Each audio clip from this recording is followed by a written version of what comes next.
In the next 60 minutes here on Newsnight, owners of UniCredit set to engage Bank of Ghana and receiver on return of assets of the financial institution after crucial Court of Appeal decision that ruled that the Bank of Ghana acted unlawfully when it revoked its license. Found that the Bank of Ghana didn't follow the revocation was unlawful. Have a number of years with the appointed to find out how the roadmap turning all those at back UniCredit. We have the very latest on this unfolding story about Unibank, owned by Dr. Kwabena Dufour. Also tonight, pull the brakes on the $1 billion loan agreement. Minority in Parliament bears teeth at government as they describe the terms of the loan as terrible and opaque. President Akufo-Addo and Mr. Kenoforeta wants to borrow this money, spend it today, but the repayment would be when they have left office. Why the rush? Why wouldn't this government listen once and for all? Why wouldn't this government put the nation first? Why won't you take your time? Why are you rushing? And resign as finance minister or face censure motion. Former power minister Kwabena Donko turns the heat on Kenoforeta as government continue talks with the IMF for a bailout. Well, I wouldn't say the president should dismiss him in the first instance. I will say the minister should resign as a matter of honor.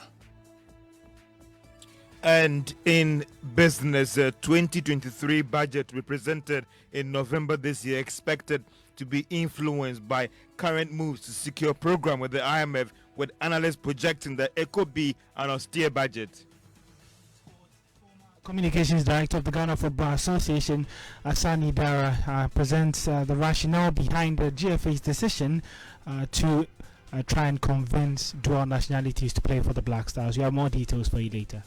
Also here on Newsnight later, another raid on a Nigerian prison leaves security analysts worried here in Ghana. 400 inmates made up of some members of terrorist group Boko Haram are part of those on the run, with fears they may attempt to cross into Ghana.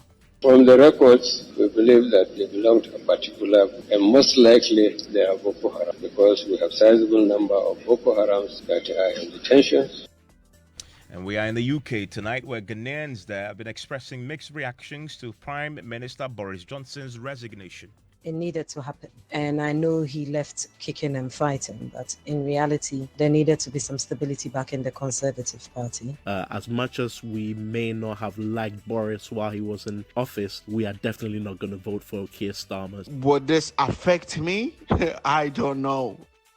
You want to join us with your views and comments here on Newsnight 055-111-11997. We start tonight with that developing story of UniCredit, and its owners are set to engage the Bank of Ghana and receiver of the UniCredit on the return of assets of their financial institution. This comes in the wake of a crucial Court of Appeal decision that ruled that the Bank of Ghana acted unlawfully when it revoked its license. UniCredit is one of many financial institutions that had its license revoked by the central bank on the basis that it was insolvent and had a negative capital adequacy ratio. Hoda Holdings, the company which owns majority of shares in UniCredit, took the matter to the courts first at the High Court, where the Bank of Ghana got a victory. The court ruled that the revocation was in accordance with law. Now, Hoda Holdings then took the matter to the Court of Appeal, where they obtained a decision that effectively takes them back to their position prior to the revocation. That is holding their license. Kwesi Edumante is lawyer for Hoda Holdings. That we've been taken back to the 15th of August 2019, when UniCredit still had a license to operate. What it means that the revocation that was notice that was issued on the 16th of August 2019 with respect to UniCredit, the court, i.e. UniCredit's license to with UniCredit. Well, the Bank of Ghana has powers to revoke the license under the bank and special deposit licenses of companies like UniCredit. But then the Act also mandates a procedure for revocation. Now the court found that the Bank of Ghana didn't follow the revocation was unlawful. So that let's proceed to the issue about the way forward. We do know that ever since that announcement was made by the Bank of Ghana, a lot has happened. Some takeovers also happened in terms of your assets. The challenge now is about getting all of these things back. What's the way forward in achieving some of these objectives? Well, the way forward would depend on my client. That would depend on them. They have a number of options to liaise with the appointed receiver, find out how the roadmap for returning all those assets back to UniCredit, or to liaise with Bank of Ghana to see how best UniCredit can start working. Probably from when the license was revoked, a receiver was appointed, and the receiver carried out some duties. So as far as the receiver affected those customers, that would be it. And that's a lawyer for Hoda Holdings there, giving the details of this Court of Appeal decision. The House overturned the High Court decision, which means that the UniCredit, as it used to be, should maintain its license to operate. What we don't know yet is what happens now with UniCredit itself. Will the Bank of Ghana return to the Supreme Court to challenge this, and will UniCredit be reinstated, and when? We'll get some further clarity for you pretty shortly. But in the meantime, though, I want to take you to Parliament, where the minority is vowing to resist government's attempt to have Parliament approve a $1 billion syndicated loan currently before the House. Government is seeking $750 million from the Afri-Exim Bank and $250 million from a syndication of banks to finance the 2022 budget. Now, speaking to John News in Parliament, member of Finance Committee of the House, John Jinapo, said if the loan is approved, government will pay up to $50 million as insurance alone on the $250 million deal, and similar amounts on the $750 million package as well. Jinapo wants the government to hold on whilst government finishes its talks with the IMF. We are currently going through an IMF program, despite insistence from government that we're not going for an IMF program. They've just announced that we are going for an IMF program because we have challenges with balance of support. The economy is on life support. The economy is facing serious challenges. And so even before the IMF engagement commences, government has just brought two agreements for a syndicated loan of $1 billion, $250 million and $750 million. And when you look at the terms of the loan, it's mind-boggling. It's most unfortunate. Firstly, we would have thought that Parliament would have been briefed on the state of the economy. We would have thought that through the IMF engagement, we'll get to know the true state of the economy before we even begin to talk about borrowing. Because this same reckless borrowing and expenditure that has brought us to this quagmire. When you look at the facility, firstly, it's omnibus. All they say is that it's for budgetary support. You don't know exactly what the amount is going to do. But when you even look at the details, some of the facilities, especially the 250, we're going to pay almost $50 million as insurance, and then pay about a 1.75 as arrangement or agency fee. It just doesn't make sense. Why would it be paying such a whopping amount on such a figure? What is so special about it that you pay all this amount? Ghana is a sovereign state, and as a sovereign nation, one would have thought that we won't be paying all this amount. We are also surrendering some of our assets, including our rights. We are making a lot of waivers. The British High Commission, the Ghana High Commission in Britain, is being asked to waive even our rights in terms of immunity. This is most unfortunate.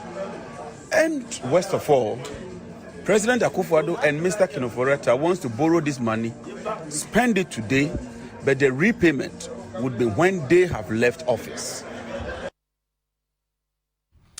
Well, Mr. Jinapo also has been speaking about what they intend to do if government presses ahead with this.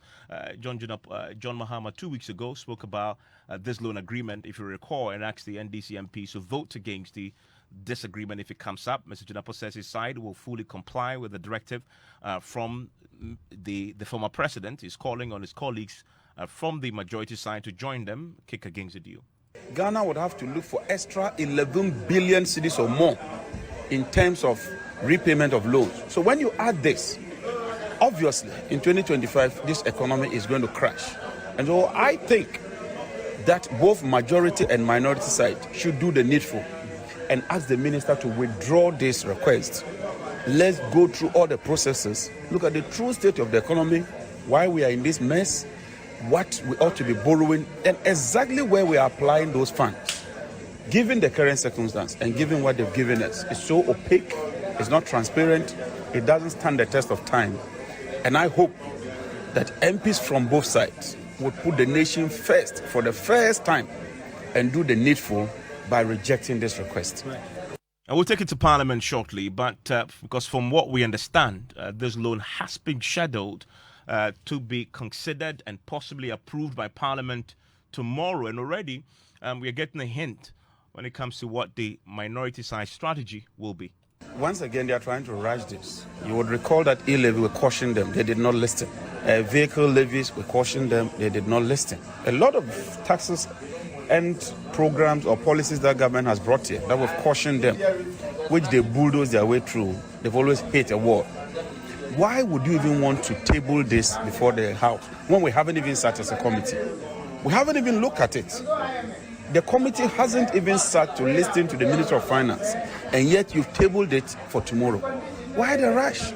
Why wouldn't this government listen once and for all? Why wouldn't this government put the nation first once and for all? And like President Mahama said, why won't you take your time? Why are you rushing? This deal is inimical. It is not good. It is not proper. It's not fit for purpose.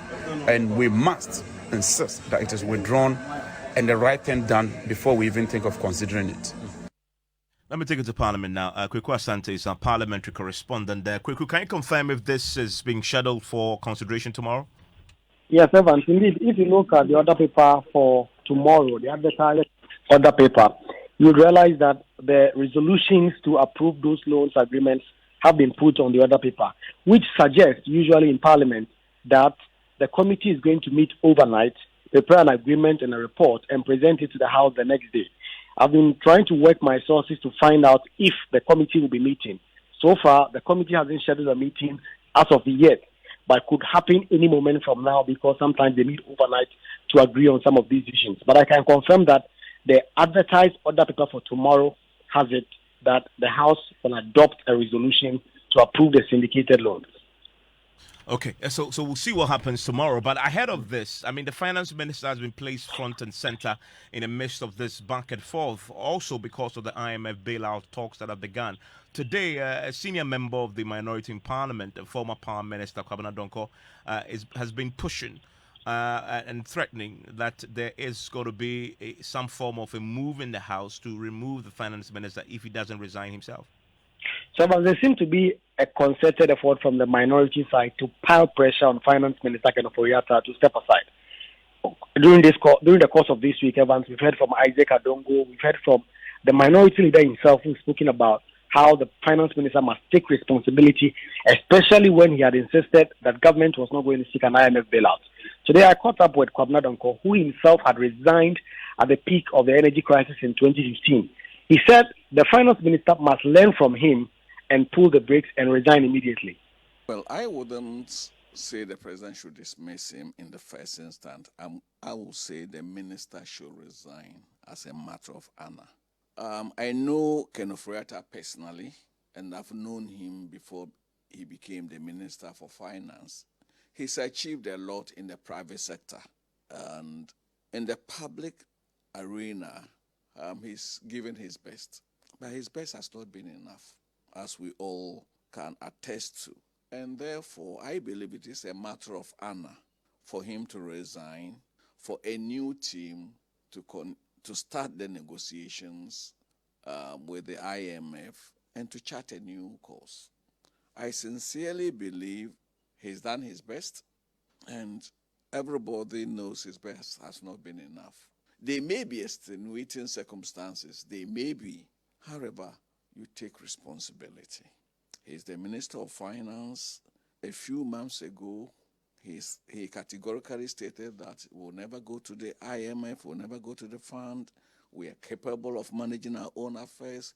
We are capable of swimming through the turbulence. And today, as a nation, we've had to eat humble pie. At least, at the very minimum, the Minister for Finance, who is the operational director of the economic management team, who is at the center. Yes, there is a head, but the head is a titular head. But the Ministry of Finance sits right in the middle of the whirlwind. He must, as a matter of principle and as a matter of honor, and also of dignity, offer to resign and give the president the opportunity to appoint someone. Dr. Kwabena Donko himself joins us on the telephone line right now. Dr. Kwabena Donko, thank you for your time here on Newsnight. My pleasure. And I suppose you make the point, drawing from your own personal history as an appointee of the former president. You then, when the chips were down, decided to step aside. Should I assume that you're making this call based on that background? Well, no. I'm making this call because even the circumstances are different. This is a minister who said we will never go back to the fund for a bailout only a month ago. And if we have now to go to the fund for a bailout, it is just proper.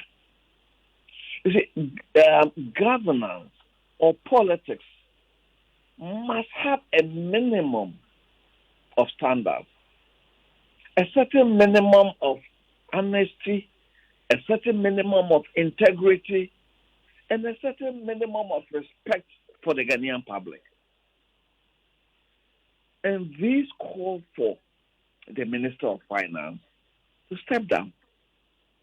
If the president is unwilling or incapable of relieving him of the position, for whatever reason, it is a matter of honor for him to step down.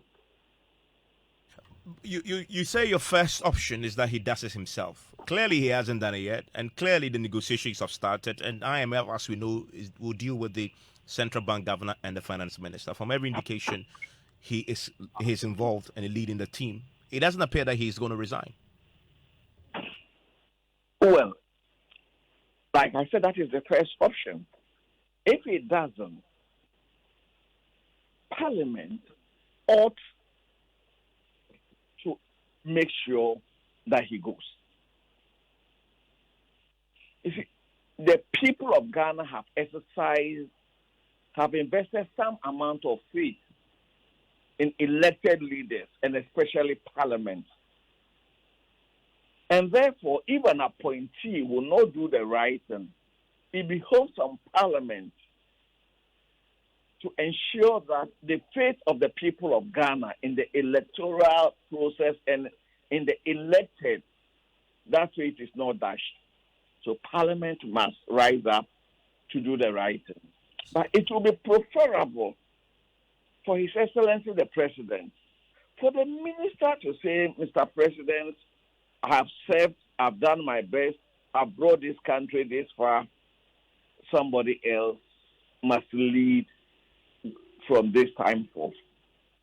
It gives him it will enable him to live with some amount of dignity. If that doesn't happen, and he's forced to go, and the mood today in the country is for him to go. If he's forced to go, it will be very sad. He's a man I respect. He's done so much in the private sector. He's built up at least more than one institution, and he deserves to go with dignity, and he must do that now. Well, I know you've said that, if he doesn't go, the president should step in. We've heard from government spokespersons, and in fact, finance minister's own colleague cabinet ministers on this subject. And they are very clear, and you could surmise from that it's a government or cabinet decision that he stays. In fact, listen to the defense minister make this argument, disagreeing with you that the finance minister should take the hit as a leader of the Exchequer and because of his previous pronouncements of this matter. This is Dominic Nittiwell. So the finance minister said that on the back of all the things he knew at that particular time. Like I said, this was last it month. could even be yesterday. Take it from me, it could even be yesterday. Things can change very drastically. If you have friends and investors who had serious confidence in your economy and believe that they will support you along the line, you will see the things that the finance minister said.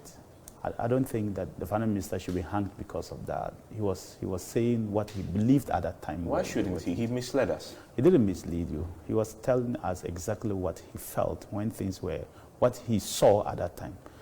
Dr. Kwabena, that's Dominic Nittiwell, the finance minister's colleague in cabinet, explaining to you that what he said in the past, he said it because of the information available to him then. But wherein lies integrity in the public service? Wherein lies integrity in the public service if we cannot stand by our words? Yes, he might have said that based on the information available at that time. Being human, we are fallible. And when we make mistakes, there ought to be consequences. He can offer his resignation and let the president say no. That is a different ballgame. At least it will restore some honor to him. Let him offer his resignation and let the president say no. Stay on. Then if we have any issue, the issue will be with the president. I mean, you've mentioned that if the minister doesn't offer and the president doesn't sack, then Parliament should step in. How? I've heard vote of censure. This has been mooted for quite a while now, and we haven't seen any movement. The way Parliament is structured with the division now, that is definitely not going to happen. Well, I have learned in public life never to say never. So I will suggest you probably rephrase to say it may not happen. The mood of the country is that at the minimum, the Minister of Finance should go. And Parliament, notwithstanding its partisan nature, can reflect the mood of the country. Let me ask you this, because you brought this up. I mean, because you are equal strength in the House, is the minority side going to take the bull by the horn and trigger the process for a vote of censure? Are you saying if, or you are asking me? I'm asking you, will the minority, will you do so because you believe strongly that he needs to go? Will you take the bull by the horn and trigger a vote of censure?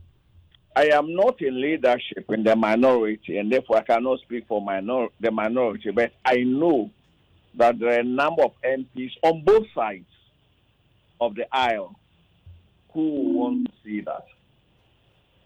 Yeah, I know you're not in the leadership, but so this is a personal view of yours.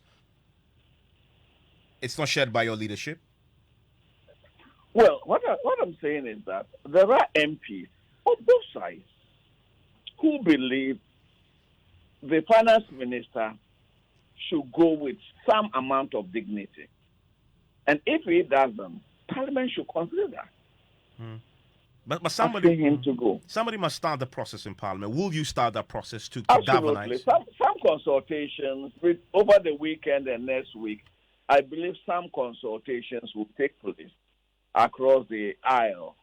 And I am very particular, and that is because I see Ken Oforiatta as a friend. That issue is friends must have courage to tell colleagues to do the right thing. Look, you've done your best. Your best has not been enough.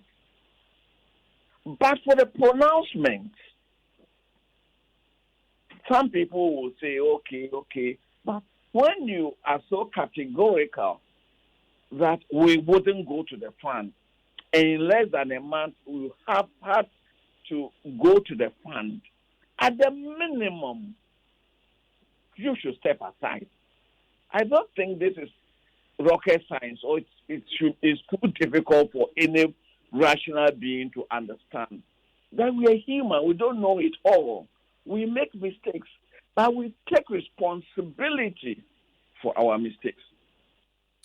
Dr. Kwabena, thank you very much. He's the former power minister himself. He resigned when it was very apparent that the power crisis that he had been appointed to fix was not completely fixed. But of course, it's a position that he expresses now. You want to join me with your views and comments on what he had said? Do you agree that first Ken Ofori-Atta should resign himself? If he doesn't, the president should sack him. If the president doesn't do, Parliament should take the bull by the horn and do so. I want to stay in Parliament a while longer because there are new details now emerging on the subject of the National Cathedral, and that in the installments, the allegations from the minority on this matter. According to the NDC MPs, a contractor, Ribade, a consortium of 3 international construction companies, was selected without approval by the Public Procurement Authority. According to North Tong MP Samuel Kuduta-Blakwa, they wrote to the PPA using the RTI law, that's a right information law, and the answer they got was that there are no records regarding the contractor for the National Cathedral. This is another layer in this scandal. The Public Procurement Authority, in response to our ITR request, is stating unambiguously and very clearly that they have absolutely no record whatsoever on the construction of the National Cathedral.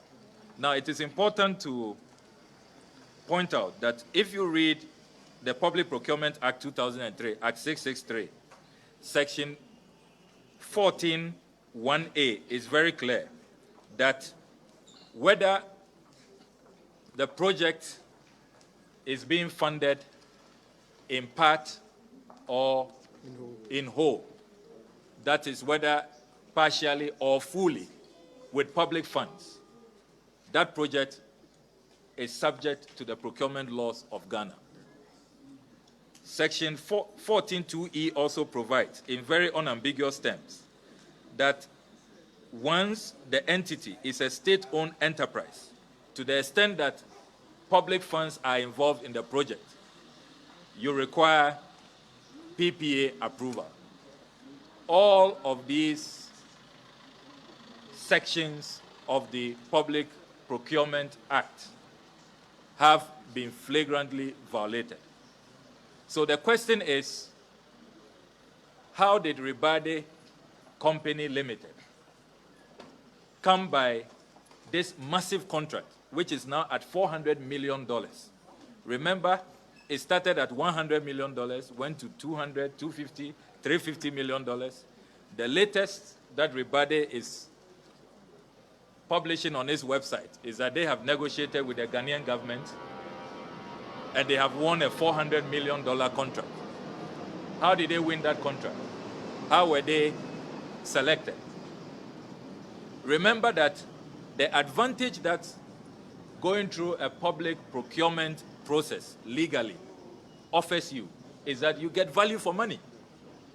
So you can begin to appreciate why this project has become a corrupt moving target. 100, 200, 250, 350, now 400. Only God knows what it will be tomorrow morning. Because there was no proper procurement process. Well, he says that all the companies selected without PPA approval will be made to face the full rigors of the law. The Ghanaian people have been shortchanged.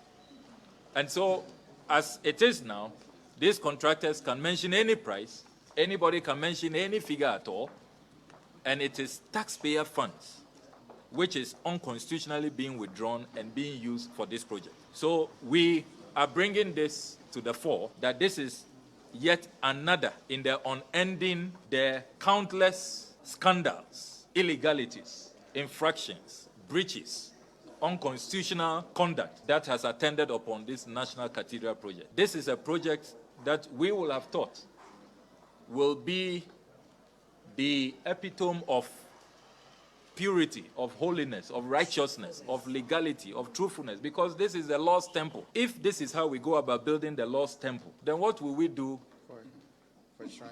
in other projects? And that's Samuel Kuduta-Blakwa there. I still listen to News 90s on Joy 99.7 FM. Still ahead, we are in Nigeria, where there's been another jailbreak. 400 inmates have made up of some members of terrorist group Boko Haram are part of those on the run, and they're fears tonight that some of them may attempt to escape into Ghana. Records, we believe that they belong to a particular, and most likely they are Boko Haram, because we have sizable number of Boko Harams that are in detention. We have the latest for you, and we'll be hearing from Ghanaians who are living in the UK. We're getting their reactions to Prime Minister Boris Johnson's resignation.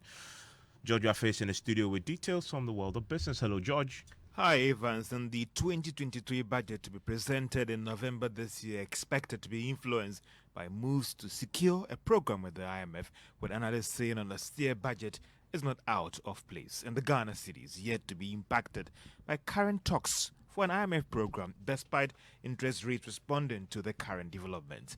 The business news on Newsnight is brought to you by MTN Business. Welcome to the new world of business. Kingdom Books and Stationery, your number one stop shop for all your office essentials, and Ghana Pay. You're welcome back to Business on Newsnight. Now, Finance Ministry has started the preparation of the 2023 budget that will be presented in November this year. However, sources say it will be largely influenced by the ongoing talks for a program with the IMF. There is more in this report. The various ministries, departments and agencies have already submitted their estimates to the Finance Ministry, a critical ingredient that will guide the expenditure targets for next year. There are also moves to secure private sector inputs, as well as some civil society groups, in terms of the necessary policies that should be put in place to aid their growth. Sources say the 2023 budget is expected to be influenced by the current engagement with the IMF.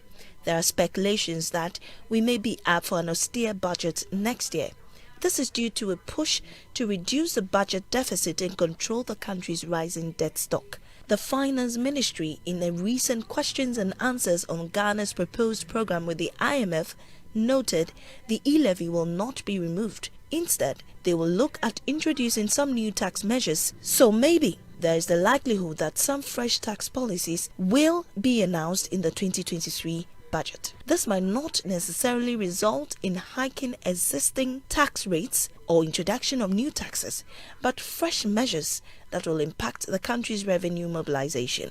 On the IMF discussions influencing 2023 budget, there are expectations that government may start scaling back on some of its social intervention programs and possible cuts in expenditure for some areas. There might be some gradual push for some full cost recovery in some areas like utility tariffs and even some petroleum products. But we should not forget that the IMF is also a strong advocate for pro-poor programs. If there's one area that the IMF would like to influence greatly in the next budget, then it will be programs that are directed at protecting the poor. For instance, the LEAP will definitely not be affected under an IMF program.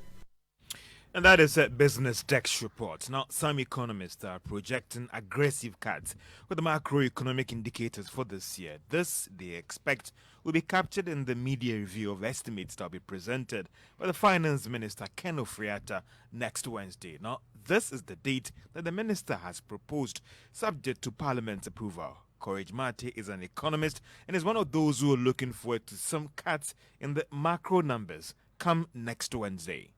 Looking at what has happened so far this year, and for instance, if you pick the growth targets, government has in the original 2022 budget a growth target of 5.8%. It makes 5.8% a tall order to achieve within this tight environment, and so it is only to be expected that now on inflation also the 2022 budget has a target of between 6 to 10% or the midpoint target of 8%. That is very certainly not likely in 2022. So for the mid-year budget to have more credibility, you expect a better signaling from the mid-year budget review, where you expect the government to raise the inflation target, the full year 2022 inflation target. The fiscal deficit target is uncertain, but we think that the 7.4%, despite the potential increase in nominal GDP, that 7.4% is looking also too bullish. We might see a slight increase in the deficit as well for 2022 before the IMF program officially commences later, sometime next year. Courage Mate is an economist. The Ghana city is yet to be impacted by the current talks for an IMF program. The yields on Ghana's 2027 Eurobond started dropping, whilst interest on government treasury bills also been affected. But for some people, they're looking at the Ghana city situation shows that the dollar demand is still up, especially from local businesses. It's currently trading at around 8 Ghana cedis, 12 pesos, based on the average quotes by some of the major commercial banks in the country.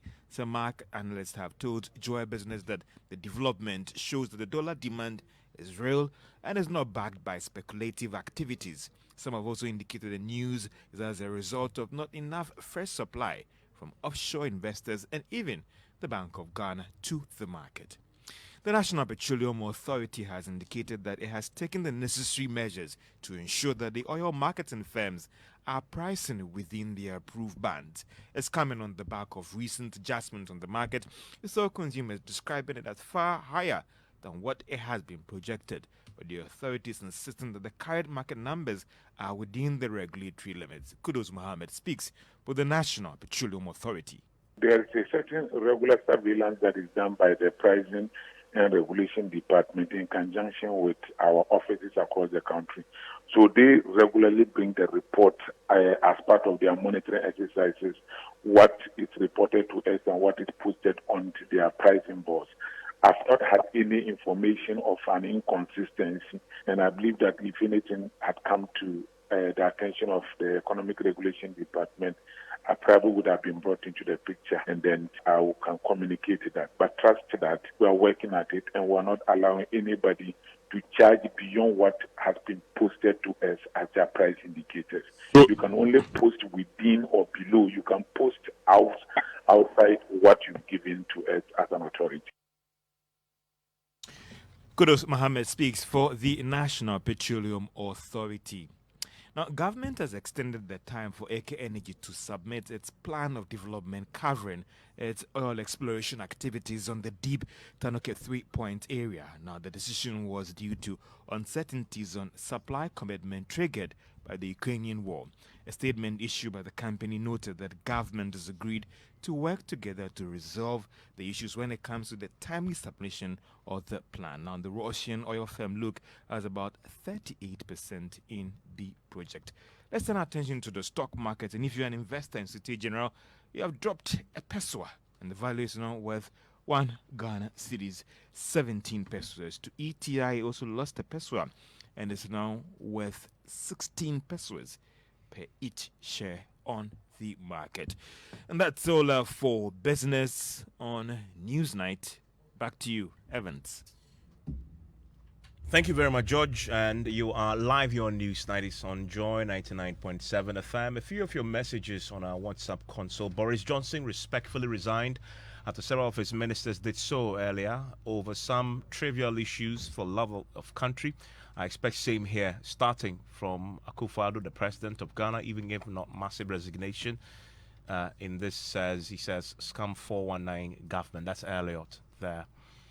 This one from Shem says 3 ministers within this administration must either be sacked or made to resign immediately. He mentions health, finance, gender, children, and social protection ministers. When would examples be made of the political elite? He says, Charles in Legon, the lies and infidelity that have characterized our politics is sad. Ministers defending a finance minister who has driven the economy into a ditch indicates a ruling class. They simply do not take Ghanaians seriously. Nane Kwame Boateng says Dr. Baumia is coming. He says Dr. Kwame Donko should spare our ears. What did he do when he was the Minister for Energy? He's only blowing hot air, he says.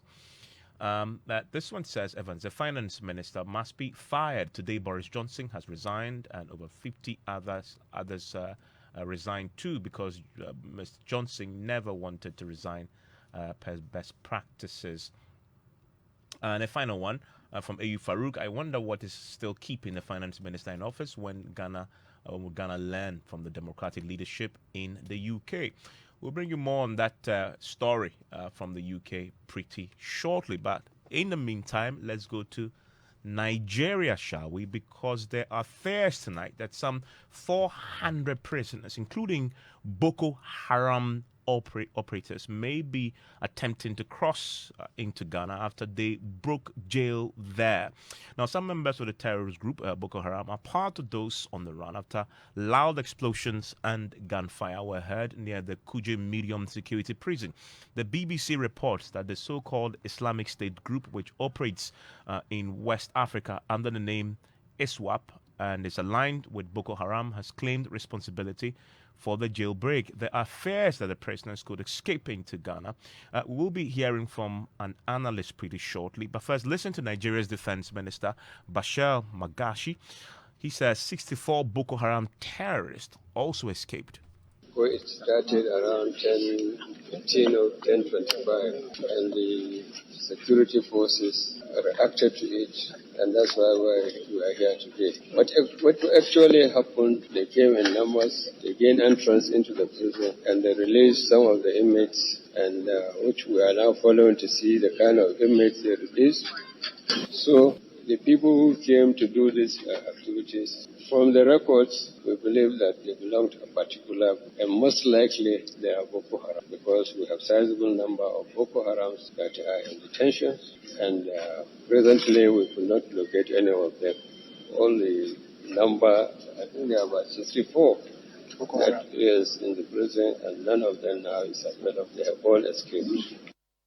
I want to take you to Nigeria now, speak to journalists with Channels Television there, Kayla Megwa. Kayla, thank you for your time here on Newsnight. Do we have any reports from Nigeria tonight of any of these inmates being rearrested or captured? Hello, good evening, and good evening, Ghana. Yes, it's been a very few disappointing days, really, here in Nigeria. Just to give you the update that we have. Well, unfortunately, we have a terrible connection to Megwa there, speaking to us from Nigeria. Hopefully, we can get him back on the telephone line and get the very latest on this once the connection is back up. But on the phone with me is security analyst Richard Kumado. Thank you, Mr. Kumado, for your time here on Newsnight. Thank you, Nevan. What are the fears now? I get a sense now from everything that's happened, because this is not the first time this has happened, even this year, in the last 1 year, that the possibility is some of these inmates who are on the run may attempt to cross into Ghana. The only thing different is that we are talking about the highlights of terrorism, and our national security minister keep on reminding us.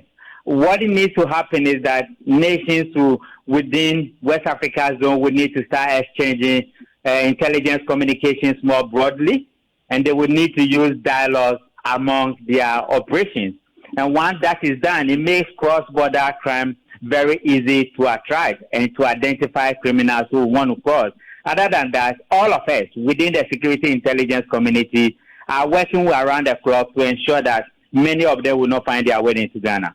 What should the Ghana Immigration Service be doing now? Because they man our borders. Definitely, security border control is important, not just at the level of border control, but at all levels. Cyber security is on the increase, maritime security is on the increase, and movements of supposedly bad people among West African nations are on the increase. And our president, handing over to his predecessor as the ECOWAS chair, made a point that the threat of terrorism is coming across the coast. And definitely, these guys want to take a nosedive into our country. Immigration, customs, the BNI, the police, first responders themselves will need to be on the lookout, and nobody must sleep until these issues come to a conclusion. The BBC reports that since 2020, there has been at least, since 2020, at least 5,000 inmates have escaped from jail due to such raids on prisons. And yet, of course, we haven't had any visible or obvious in-country repercussions as far as those who were on the run are concerned. Why should we be on the high alert now? I mean, at least if 5,000 have escaped in 2020 and we're still this safe as a country, I mean, it shows that our security is pretty watertight, is it not? Definitely, in security management, probability and perception matters a lot. And if you look at the Sahel region, many of these guys we consider bad, naughty people were the ones leading the fight in the Sahel region, destabilizing the democratic countries there. Cross to Guinea, Guinea-Bissau, then you come to Ghana, Togo, Benin, Cote d'Ivoire. The threat is closer to us and we cannot take chances. I can understand, but one of the critical issues we also need to look at that the prisons are part of the security management team. Prisons in Ghana in particular, they are part of the national security institution. And we need to look at our prisons again and look at them, how effective we have managed some of these our prisons and the likelihood of people breaking jail and the effect you have on national security as a whole. And I think in that regard, we can be doing something better for ourselves. Richard Kumado, thank you very much. Let's go back to Nigeria now. Kayla Megwa, we lost earlier on the line, is back on Zoom now. Kayla, you were giving us the very latest on this situation with the jailbreak. Yes, I was. 879 inmates escaped in total. The facility in itself holds 994 inmates. According to reports, we've had 443 recaptures, and in total, 551 inmates are currently in custody. And you were right, the number of Boko Haram, all the Boko Haram inmates actually were said to have escaped, and that's from the Minister of Defense. So yes, it's been quite a disappointing few days. We've been seeing a lot of responses and reactions from a lot of government officials. Mr. President himself, President Muhammadu Buhari, was there, complaining about the fact that, well, he had, in his words, I'm going to quote him actually, he said, how was this possible? He said, how can terrorists organize, have weapons, attack a security installation, and get away with it? And he's right. This afternoon, the president of the Senate went to this medium security custodial center in Kuje and said there were no CCTV cameras. These were the words of the Senate president. In fact, what he did say was he called the Controller General, the Controller General of Prisons, told him to ensure that the request for CCTV cameras in all the maximum and minimum custodial centers be included in the 2023 budget. So it's one disappointing story after the other, really. The fact that, this 300 people came on bikes into a place like Kuje, that is a place that harbors Boko Haram, were able to carry out this attack, which we're seeing from a lot of people. This is not a simple attack. This is it's called the breaking the wall method. It's actually a method used by many terrorist organizations. In fact, ISWAP is known for using this breaking the wall method. Did it in a place where Boko Haram inmates are, cart them away and leave.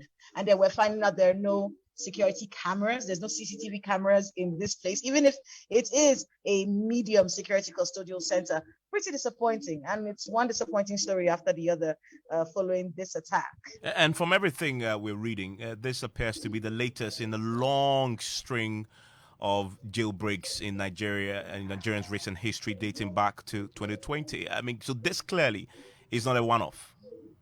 It's definitely not a one-off. It's been happening even during the EndSARS protests. We saw jailbreaks at the time. We keep hearing about these jailbreaks, everyone. It makes us wonder about the level of security in these places. Are we joking with security? It's one that really has a lot of Nigerians up in arms about, what we're talking about. If we have a facility in a place like Kuje, which is 2 hours from the nation's capital, right? It's in the nation's capital, but 2 hours from the city center. And you have this sort of attack, 300 men in bikes show up in the place, bomb it, take prisoners, rescue Boko Haram inmates, and all of them are gone. It is pretty disappointing. And we're looking to see, I think one of the questions people are asking is, are their heads going to roll? Are we going to hear about people being fired? Who's going to be held responsible for this? Where are these inmates? Are they in the city center? Are they making their way, like I heard you say, to other countries? What is going on? There's a lot of questions and not many answers, I'm afraid. Kayla, thank you very much. And Kayla, journalist with Channels TV in Nigeria. As you know, the campaign is still on. See something, say something. Let's do sports now. And Oreku is here with details. Hello, Oreku. Well, even yesterday we came here and we told our listeners about the 5 players who have switched nationalities to the Ghana team. There's an update because there have been divided opinions after the JFA made that announcement yesterday and continued into early morning today. Former Ghana Football Association Communications Director Sani Dara has backed the FA's decision amidst all of these divided opinions, as he believes that every country will select their best squad for the 2022 World Cup in Qatar. We need to take our best players to Qatar, the best players we can. And it is not the preserve of Ghana alone. France is getting players to switch nationality to play for them. Spain is doing the same. Even England is doing the same. A lot of the players that you find in the English national teams, some of them are actually not born in England. Some of them were born abroad. Some of them were born to parents who are not true and true English people. But all of them, it's like a rat race for the best talent to represent you. And if we have some of the best players in the world, perhaps maybe for one reason or the other, they might not have been called into the national team. Perhaps for one reason or the other, they won't be starters in other national teams, and they will be good for us. Why won't we take them? The FA has to do a decent thing, and I think that the move they've taken to bring in these players are decent. Well, the FA did confirm the appointment of some of the players that we already knew. That's Tariq Lamptey and Stefan Abrosius in the last 12 hours. Thank you very much, Oreku. Well, today, after surviving many attempts to get him out, UK Prime Minister Boris Johnson finally resigned. And his resignation comes after 56 officials in his government, including in his cabinet, including 5 cabinet ministers, all tendered in their resignation. Some Ghanaians living in the UK are divided on this. Some support the fact that he's resigned, others do not. My colleague Daniel Dadzi has been speaking to some of them.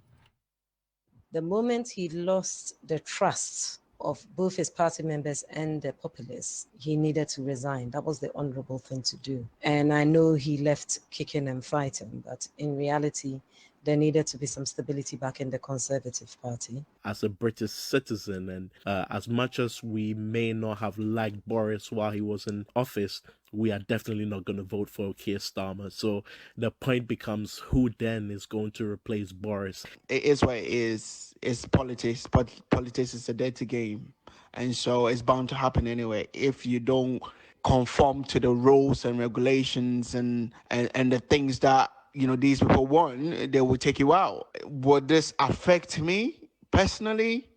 I don't know. So it is a shame, and it's a shame that this how his career has had to come to an end, because he has been a good politician. On popular opinion, he has been the man for the UK at this time. But politics is politics, and it has happened to the best of them. So here's where it is. I believe that this is a step in the right direction. Even though this might seem a drastic change, there are systems in place that work. So I do believe that this wouldn't affect us negatively, as we can actually apply this to ourselves back at home. And in terms of leadership, we should be bold enough to, call people out. Daniel, he's live with us now on Zoom from the UK. Daniel, so he's resigned as party leader, but what happens to his position as Prime Minister? So, Evans, the position as Prime Minister he will keep until a new party leader is selected, as you would know by now. How the British politics works is that when you go to vote, you don't vote for the president specifically, you vote for your member of parliament. The party with a majority in parliament then forms the government led by their party leader. So Boris Johnson is now stepping aside, allowing the party to choose a new leader. And then when that new leader is chosen, that person becomes Prime Minister de facto. The latest breaking news, though, Evans, is that just a few minutes ago, at 6:25 Ghana time, Number 10 announced 12 new ministers. They would be taking over they will be the interim cabinets. They will be the ones who will be shepherding the affairs of government until that moment when a new conservative leader is chosen. However, there's still a vacuum. 28 junior minister vacancies exist. And so those also need to be filled quickly. We already know that even in the new cabinet, the transport secretary in that cabinet has said that he will run for the next Conservative Party leader. That's Grant Shapps. The former Health Secretary, Sajid Javid, has also said that he would run. The Attorney General, Suella Braverman, has also put her name forward, even before Mr. Johnson resigned. So definitely interesting days, Evans. Absolutely, Daniel. Daniel, thank you very much. Reporting live there from London on a day when Boris Johnson tendered in his resignation as party leader. Just before we go, you have to stay tuned right after Newsnight because we're going to bring you a playback of that personality profile with Gideon Tarere. He's the CEO of the Alliance Ghana Life. Stay tuned.